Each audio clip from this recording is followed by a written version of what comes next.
ቀዳማዊ ኃይለ ሥላሴ 35ኛው የአሜሪካ ፕሬዝዳንት በነበሩት ጆን ኤፍ ኬኔዲ ግብዣ ተደርጎላቸው በ1955 ዓመተ ምህረት አሜሪካን ገቡ።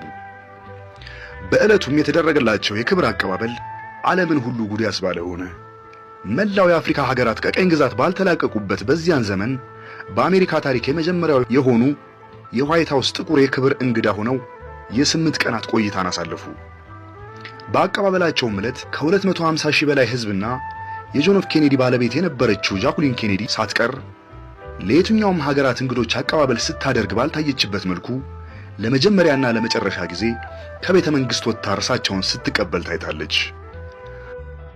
አሜሪካ ለዚህ አቀባበል ለወራት በተዘጋጀችበትና ከሳምንታት በፊት ፕሮግራሙን እንዳያውኩ በማሰብ ጥቁር ጠል የሆኑ የነጭ ዘረኞችን ወደ እስር ቤት ማጉራ ነበር። ግርማዊነቶ የስንደራሴ የአፍሪካ አባ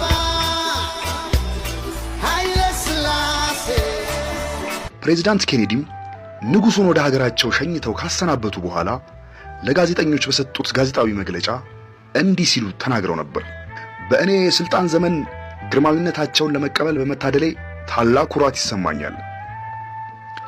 ሀገሬ አሜሪካም እስከ ዛሬ ድረስ በእንዲህ ያለ ክብርና አጀብ የተቀበለችው እንግዳ የለም፣ ወደፊትም የሚኖር አይመስለኝም ብለው ተናግረው ነበር።